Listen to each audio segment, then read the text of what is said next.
Sa ngalan ng Ama, ng Anak, ng Espiritu Santo. Amen. Sumainyo ang Panginoon. At sumayo rin. Mga kapatid, araw ng Sabado, araw na alay natin para sa mahal na ina, ang mahal na Birhen. Aminin natin ang ating mga kasalanan upang tayo maging marapat gumanap sa banal na pagdiriwang.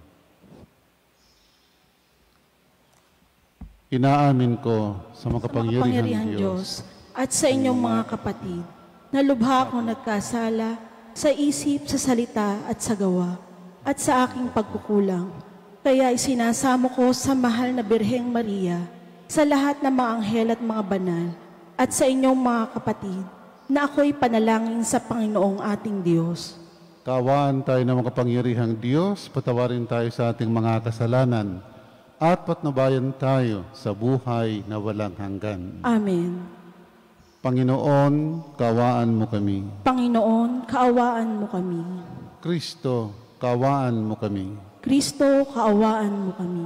Panginoon, kaawaan mo kami. Panginoon, kaawaan mo kami. Manalangin tayo. Ama naming makapangyarihan, ipagkalubong kami magkamit kailanman ng kalusugan at kagalingan sa aming katawan at kalooban. Pakundangan sa pagdalangin ng laging Birheng si Maria, si Santa Mariang mahal, kami naway mahango sa hapi sa kasalukuyan at makinabang sa kalulhatiang walang katapusan sa pamamagitan ni Jesucristo kasama ng Espiritu Santo magpasawalang hanggan. Amen.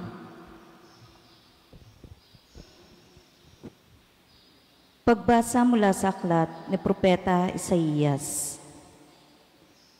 Nang taong namatay si Haring Uzzias, nakita ko ang Panginoon. Nakaupo siya sa isang napakataas na luklukan. Ang laylaya ng kanyang damit ay nakalatag sa buong templo. May mga serapin sa kanyang ulunan, at bawat isa ay may 6 na pakpak. 2 ang nakatakip sa mukha, 2 sa buong katawan, at 2 ang ginagamit sa paglipad. Wala silang tigil ng kasasabi sa isa't isa ng ganito: Banal, banal, banal ang Panginoon na makapangyarihan. Ang kanyang kaniningay laganap sa sanlibutan. Sa lakas ng kanilang tinig ay nayanig ang pundasyon ng templo, at ang loob nito'y napuno ng usok. Sinabi ko, kawawa ako, marumi ang aking labi at naninirahan sa piling ng mga taong marurumi rin ang labi. Mapapahamak ako pagkat ako'y isang makasalanang nakakita sa Panginoon, ang makapangyarihang hari. Pagkatapos, may isang seraping sumipit ng baga sa dambana at lumipad na patungo sa akin. Ang baga ay diniit sa aking mga labi at sinabi, wala ka ng sala. Napawi na ang mga kasalanan mo. Narinig ko ang tinig ng Panginoon. Sino ang aking ipadadala? Sino ang aming susuguin? Sumagot ako, narito po ako. Ako ang isugo nyo. Ang salita ng Diyos. Salamat sa Diyos. Salmong tugunan. Panginooy naghari na, ang damit niya'y maharlika. Panginooy naghari na, ang damit niya'y maharlika. Panginooy naghahari na ang suot sa katawan ay damit na maharlika at batbat ng kalakasan. Panginooy naghari na, ang damit niya'y maharlika. Ang sandigan ng daigdig, matatag ang pinatungan. Kahit ano ang gawin pa'y, hindi ito magagalaw. Ang trono mo ay matatag, simula pa noong una. Bago pa ang ano paman, likas ika'y naroon na. Panginooy naghari na, ang damit niya'y maharlika. Walang hanggan, Panginoon, ang lahat ng tuntunin mo. Sadyang banal at matatag ang sambahang iyong templo. Panginooy naghari na, ang damit niya'y maharlika.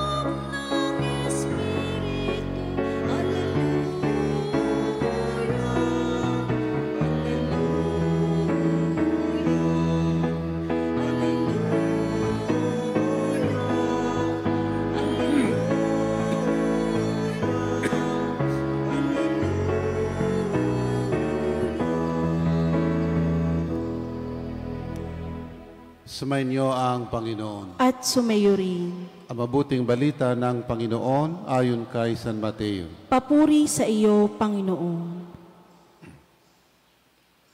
Noong panahong iyon, sinabi ni Jesus sa kanyang mga alagad, walang alagad na higit kaysa kanyang guro, at walang aliping higit sa kanyang Panginoon. Masiyahan ang alagad na matulad sa kanyang guro, at ang alipin na matulad sa kanyang Panginoon. Kung ang puno ng sambahayan ay tinawag nilang Beelzebul, lalo na nilang aalimurahin ang kanyang mga kasambahay. Kaya huwag kayong matakot sa kanila. Walang natatago na hindi malalantad o nalilihim na hindi mabubunyag. Ang sinasabi ko sa inyo sa dilim, ulitin ninyo sa liwanag, at ang ibinulong sa inyo ay inyong pagsigawan. Huwag ninyong katakutan ang pumapatay ng katawan, ngunit hindi nakapapatay ng kaluluwa. Sa halip, ang katakutan ninyo'y ang nakapapatay ng kaluluwa at katawan sa impyerno. Hindi ba pinagbibili ang maya ng 2 isang pera? Gayunman, kahit isa sa kanila'y hindi nahuhulog sa lupa kung hindi kalooban ng inyong Ama. Maging ang buhok ninyo'y bilang na lahat. Kaya huwag kayong matakot. Higit kayong mahalaga kaysa libo-libong maya. Ang sino mang kumikilala sa akin sa harapan ng mga tao ay kikilanlin ko rin sa harapan ng aking Ama na sa langit. Ngunit ang magtatwa sa akin sa harapan ng mga tao ay itatatwa ko rin naman sa harapan ng aking Amang nasa langit. Ang mabuting balita ng Panginoon. Pinupuri ka namin, Panginoong Hesukristo. Magandang umaga po. Napakaraming dapat pagnilayan sa ating mga pagbasa. Ngunit sumentro lang po tayo doon sa isang linya na nagsasabing, huwag kayong matakot, higit kayong mahalaga kaysa libo-libong maya. Ito po kasi ay kadugtong ng mga nakaraang mga araw, yung pagsusugo ni Jesus, pagpapadala ni Jesus sa mga apostoles, sa mga disipulo, upang humayo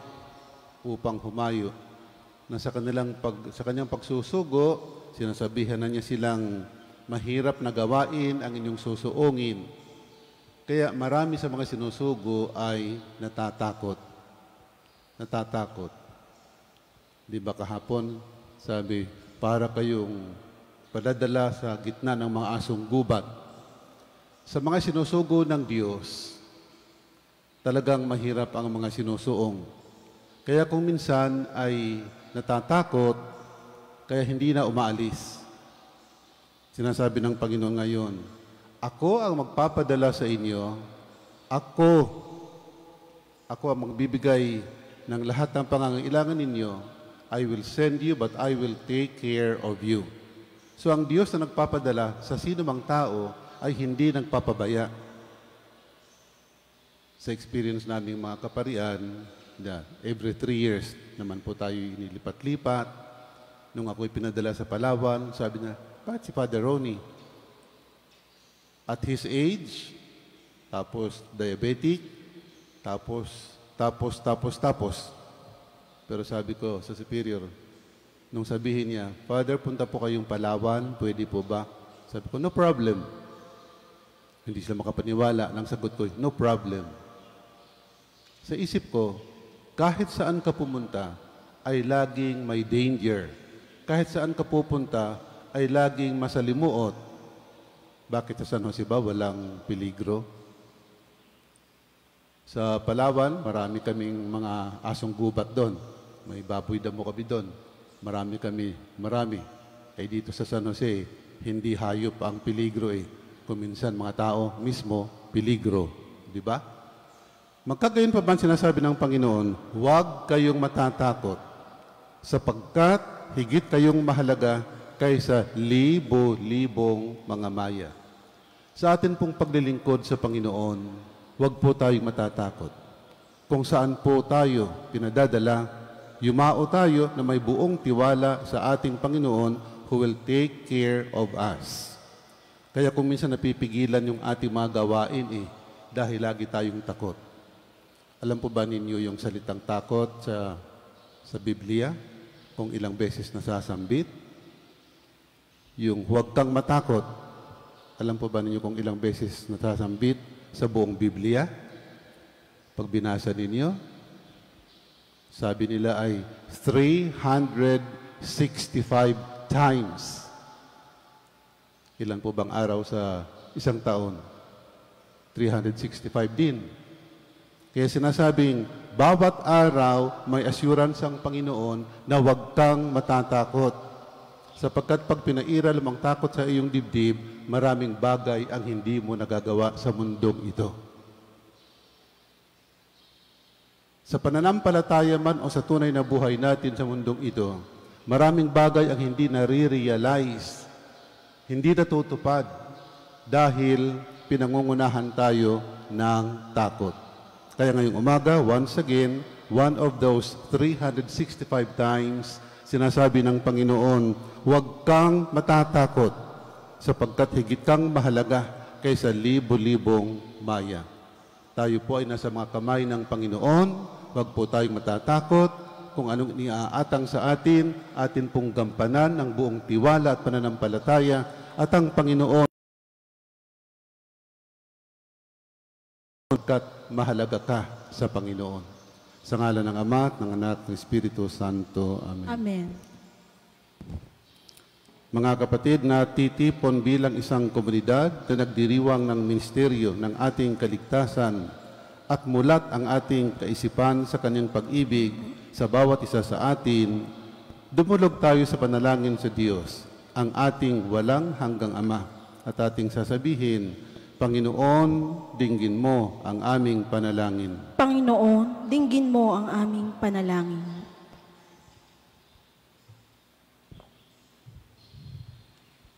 Ang Santo Papa, mga obispo at mga tinawag, naway maging gabay ng bayan ng Diyos upang umakay sa sangkatauhan sa kaalaman at pananampalataya kay Kristo. Manalangin tayo sa Panginoon. Panginoon, dinggin mo ang aming panalangin. Tayo naway mabigyan ng biyaya na harapin ang mahihirap na pagsubok ng may katapangan. Nalalaman na panig sa atin ang Panginoon na nagbibigay sa atin ng lakas. Manalangin tayo sa Panginoon. Panginoon, dinggin mo ang aming panalangin. Ang mga kabataan, naway magnilay sa tawag ng pagiging pari o relihiyoso at relihiyosa upang mapaglabanan nila ang pagdududa, takot at kalituhan. Manalangin tayo sa Panginoon. Panginoon, dinggin mo ang aming panalangin. Ang mga may sakit at may kapansanan, naway makadama ng kagalingan at kasiyahan na tanging si Kristo lamang ang makapagbibigay. Manalangin tayo sa Panginoon. Panginoon, dinggin mo ang aming panalangin. Yaong mga namayapa, naway umani ng pabuya sa kanilang mabuting mga gawain sa walang hanggang kaharian ng Diyos. Manalangin tayo sa Panginoon. Panginoon, dinggin mo ang aming panalangin.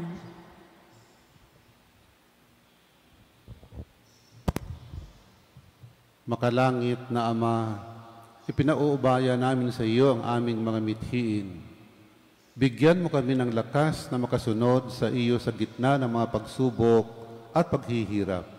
Hinihiling namin ito sa pamamagitan ni Kristong aming Panginoon. Amen.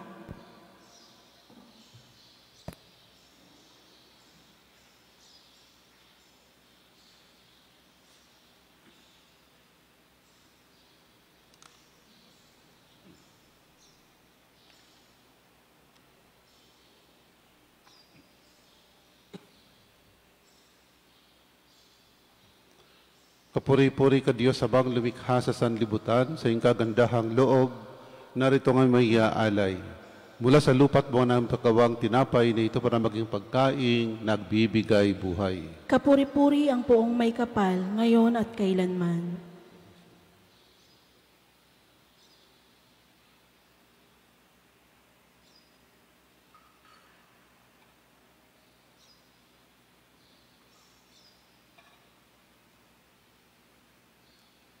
Kapuri-puri ka Diyos amang lumikha sa sanlibutan.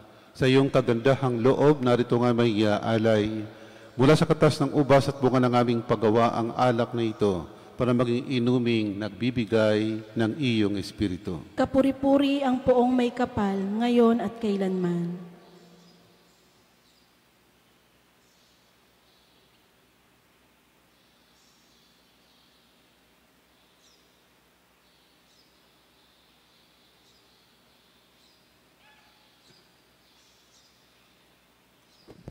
Manalangin kayo mga kapatid upang paghahain natin ay kalugdan ng Diyos, amang makapangyarihan. Tanggapin nawa ng Panginoon itong paghahain sa iyong mga kamay, sa kapurihan niya at karangalan, sa ating kapakinabangan at sa buong sambayanan niyang banal.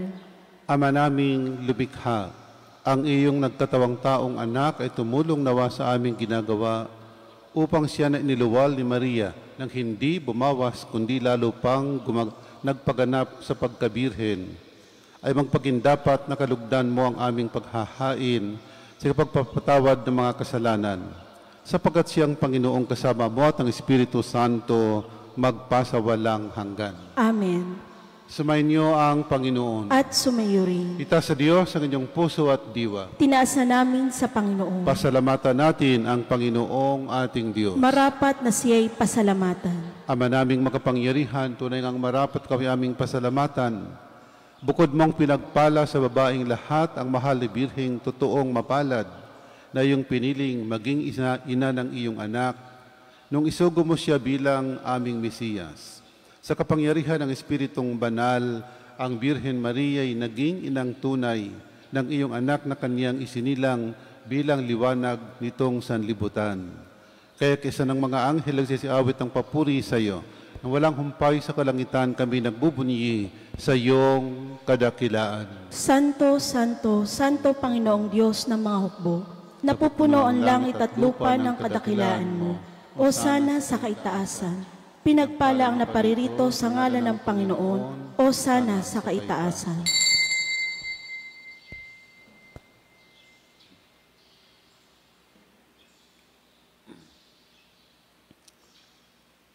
Ama naming banal, ikaw ang bukal ng tanang kabanalan.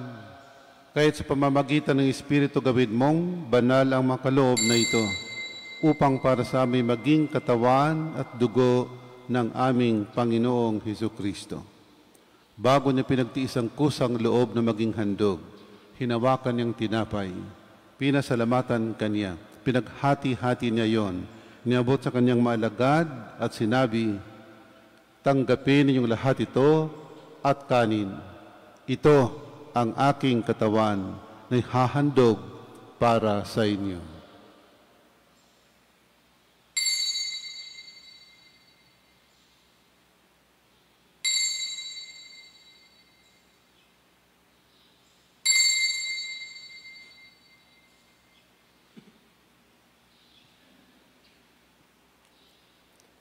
Gayon din naman, nung matapos ang hapunan, hinawakan niyang kalis, muli kanyang pinasalamatan. Niabot ang kalis sa kanyang maalagad at sinabi, tanggapin ninyong lahat ito at inumin. Ito ang kalis ng aking dugo, ng bago at walang hanggang tipan. Ang aking dugo ibubuhos para sa inyo at para sa lahat sa pagpapatawad ng mga kasalanan. Gawin ninyo ito sa pag-alaala sa akin.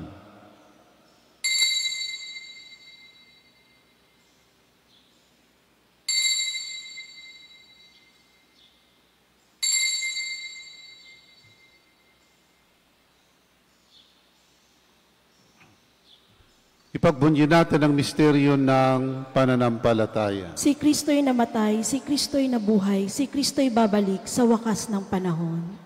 Ama, ginagawa namin ngayon ng pag-alala sa pagkamatay at muling pagkabuhay ng iyong anak. Kaya tiniaalay namin sa iyong tinapay na nagbibigay buhay at ang kalis na nagkakaloob ng kaligtasan. Kami nagpapasalamat dahil kami iyong minarapat na tumayo sa harap mo para maglingkod sa iyo. Isinasamo namin kaming magsasalo-salo sa katawan at dugo ni Kristo'y mabuklod sa pagkakaisa sa pamamagitan ng Espiritu Santo.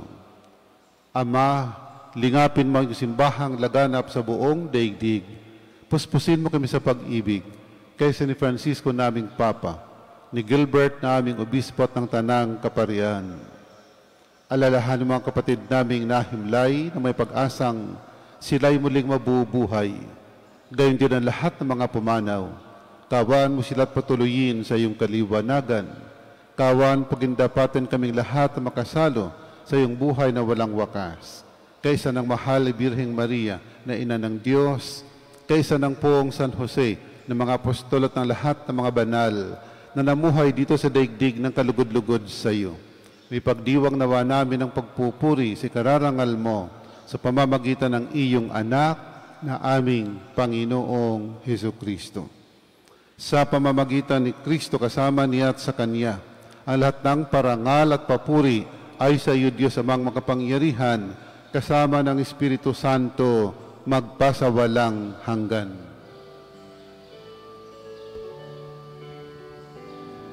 Amen, amen, amen. Amen.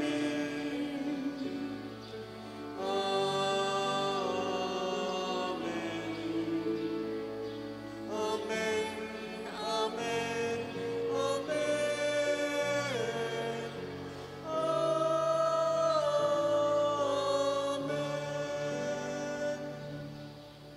Sa tagubilin ng nakagagaling na utos sa turo ni Jesus na Panginoon natin ni Diyos, dasalin natin ang Ama namin. Ama namin, sumasalangit ka, sambahin ang ngalan mo, mapasa amin ang kaharian mo, sundin ang loob mo dito sa lupa para nang sa langit. Bigyan mo kami ngayon ang aming kakanin sa araw-araw. At patawarin mo kami sa aming mga sala para ng pagpapatawad namin sa nagkakasala sa amin. At huwag mo kaming ipahintulot sa tukso, at iadya mo kami sa lahat ng masama. Hinihiling namin kami iadya sa lahat ng masama, pagkalooban ng kapayapaan araw-araw, iligtas sa kasalanan, at ilayo sa lahat ng kapahamakan, samantalang aming pinananabikan ang dakilang araw ng pagpapahayag ng tagapagligtas naming si Jesucristo. Sapagkat iyo ang kaharian at ang kapangyarihan at ang kapurihan magpakailanman. Amen. Panginoong Jesucristo, sinabi mo sa mga apostol, kapayapaan ang iniiwan ko sa inyo. Ang aking kapayapaan binibigay ko sa inyo. Tunghayan mo ang aming pananampalataya at huwag ang aming mga pagkakasala. Pagkalooban mo kami ng kapayapaan at pagkakaisa ayon sa iyong kalooban, kasama ng Espiritu Santo, magpasawalang hanggan. Amen. Ang kapayapaan ng Panginoon ay laging sumainyo. At sumayo rin. Magbigayan tayo ng kapayapaan sa isa't isa. Peace be with you. Peace be with you. Kordero ng Diyos na nag-aalis ng mga kasalanan ng sanlibutan, maawa ka sa amin. Kordero ng Diyos na nag-aalis ng mga kasalanan ng sanlibutan, maawa ka sa amin. Kordero ng Diyos na nag-aalis na mga kasalanan ng sanlibutan, ipagkaloob mo sa amin ang kapayapaan. Mga kapatid, narito si Kristo, ang kordero ng Diyos na nag-alis sa mga kasalanan ng sanlibutan. Mapalad tayong nanyayahan sa kanyang piging. Panginoon, hindi ako karapat-dapat na magpatuloy sa iyo, ngunit sa isang salita mo lamang ay gagaling na ako.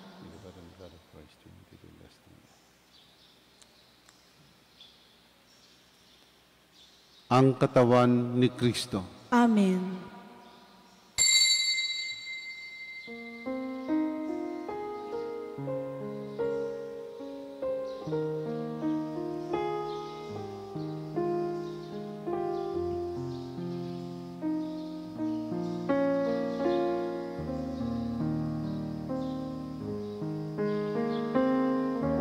Mahal naming Ina, tinatawagan ka, tunay na batis ka ng biyaya. Binabalungan ka ng awa at ligaya. Nilalapitan ka namin, Aba. Sinisinta, buksan aming mata, pagkat sa Diyos Ama kami ay nagkasala. Kapag kami lumalambay, kami samahan dun sa amang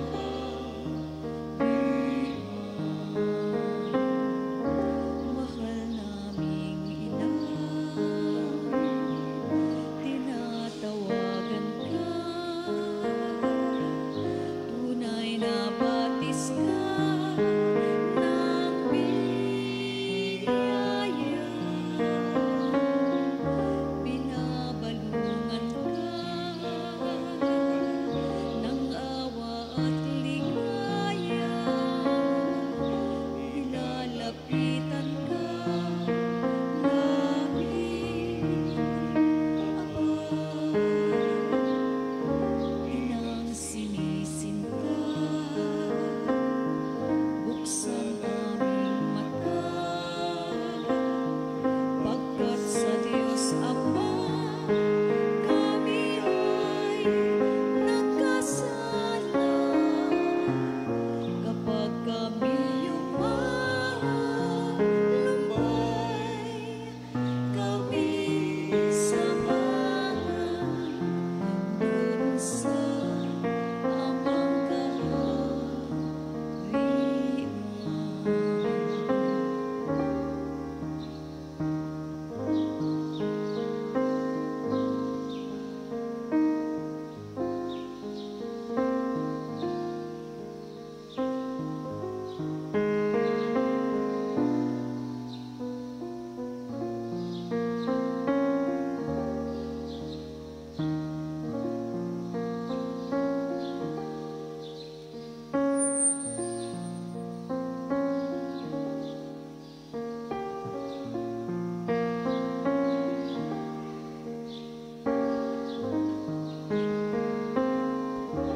Inang sinisinta,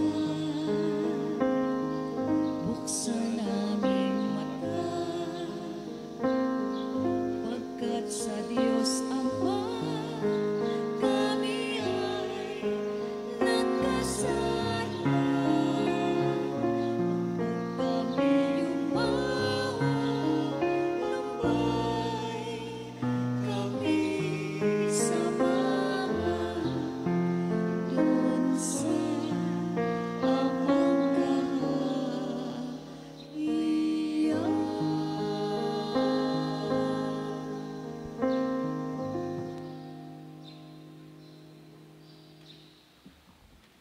Manalangin tayo.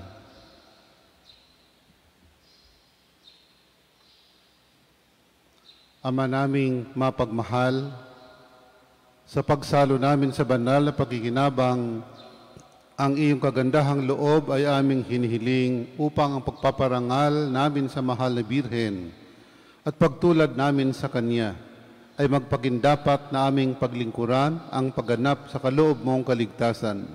Sa pamamagitan ni Jesucristo kasama ng Espiritu Santo, magpasawalang hanggan. Amen. Sumainyo ang Panginoon At sumayo rin. at pagpalain ka ng makapangyarihang Diyos, Ama, Anak at Espiritu Santo. Amen. Tapos nating pagdiriwang, humayo kayong mapayapa. Salamat Salamat sa sa Diyos.